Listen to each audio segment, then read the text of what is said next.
The story of Charlie Chaplin. Have you ever wondered why some of the people who make the world laugh are the same people who carry the deepest wounds? Whenever life feels too heavy, whenever our minds are tired and our hearts are heavy with sadness, many of us look for one thing that can lift our spirits: laughter. And for millions around the world, that laughter came from the genius of one extraordinary man, Charlie Chaplin. A man whose silent expressions spoke louder than words. A man whose gentle smile could soften the hardest day. A man whose walk on screen could calm anxious hearts and bring peace to minds drowning in their own worries. His films healed broken souls. His humor entered homes where poverty, heartbreak, and struggle had lived for years. To the world, he was not just a comedian, he was hope. But here's the part the world often forgets. Before Charlie Chaplin made the world laugh, his own life was filled with darkness. Before he created happiness on screen, he survived a childhood filled with hunger, fear, and deep loneliness. Before he became a legend, he was just a little boy walking the cold streets of London, not knowing when he would eat again or whether his family would survive another day. Behind every smile he gave the world was a heart that had endured more pain than most could imagine. Yet, he transformed that pain into art. He turned his suffering into joy. He took everything life broke inside him and used it to heal the world. This is the journey of Charlie Chaplin, the man who carried pain in his heart, yet chose to give laughter to humanity. Charlie Chaplin was born on April 16, 1889, in a poor district of South London. His parents were music hall performers who struggled to earn enough to live. Their marriage was falling apart. Money was almost never there, and Charlie's earliest memories were shaped by hunger, cold nights, and fear. His father, though talented, drank heavily and gave nothing to the family. His mother, Hannah, worked tirelessly, sewing, performing, but her health began to collapse. Some days, little Charlie and his half-brother Sidney had no food at all. Hannah was gentle and full of creativity, but she was also fragile. She would lose her voice on stage, forget her lines, or break down emotionally. Eventually, she could no longer work. Her illness grew worse, leaving her boys frightened and alone. But even in this darkness, Charlie carried an incredible gift. He observed life. He copied people. He turned sadness into comedy. He could imitate anything: a drunk man, a crying child, even a bird. And long before he understood it, that gift would save him. One night, when he was only 5 years old, his mother's voice failed on stage. The audience grew angry. The manager panicked, and as a desperate attempt, he pushed little Charlie onto the stage. Charlie sang. He danced. He imitated his mother, and slowly, the angry crowd began to smile, then laugh, then cheer. For the very first time, the world saw the spark of Charlie Chaplin, and for the very first time, Charlie felt the magic of performance.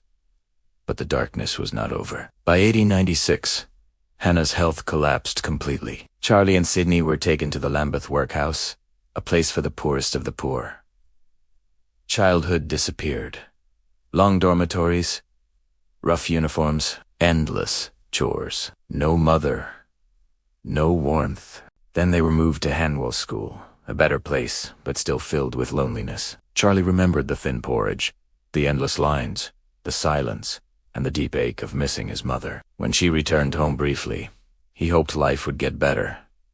But soon she fell ill again. The brothers were sent back to the workhouse. Hannah was admitted to Cane Hill Hospital, a place for people suffering from serious mental illness. Terfater, whom they barely knew, struggled with alcoholism. He offered no comfort, no stability. And when Charlie was 12, his father died, leaving nothing. No money, no home, no security. Yet through all of this suffering, Charlie kept his gift alive, watching, observing, imitating. His pain became his teacher. His loneliness became his creativity. And the boy who once slept hungry would soon make the entire world laugh. When she returned home briefly, Charlie hoped life would finally get better. But life had other plans. By July 1898, Hannah's health collapsed again completely this time. She was taken to Cane Hill Hospital, a place where people with serious mental illness were treated. For a young boy, It was terrifying. Charlie didn't understand the words doctors used, but he understood one thing. His mother was gone again. With nowhere to go, Charlie and Sydney were sent back into the workhouse system, poor, hungry, and alone. They were eventually placed with their father, a man they barely knew, whose alcoholism had consumed whatever kindness he once had. In 1901, when Charlie was just 12 years old, his father died from alcohol-related illness. No money, no family support, no stability. Just two boys trying to survive a world that seemed determined to break them. Hannah's mental condition worsened. There were days she recognized Charlie, and days she did not. There were moments of warmth, followed by long storms of confusion and silence. Charlie once said that seeing his mother suffer was the deepest pain of his childhood, a pain he carried for the rest of his life. But life was not finished shaping him, because inside all this darkness, a small seed of hope was quietly growing. Charlie auditioned for small theater groups, hoping for any work that would pay for food. He danced. He performed comedy. He acted in tiny roles that paid pennies. But every time he stepped on stage, he felt alive. His talent was impossible to ignore. By the age of 14, he joined a comedy troupe. Badisi says he was touring the country, and by 19, he had caught the attention of Fred Carno, the greatest theater producer of the time. Carno saw what the world would later see. This boy had magic. Not because he was strong, not because life was easy, but because he had learned to turn suffering into art.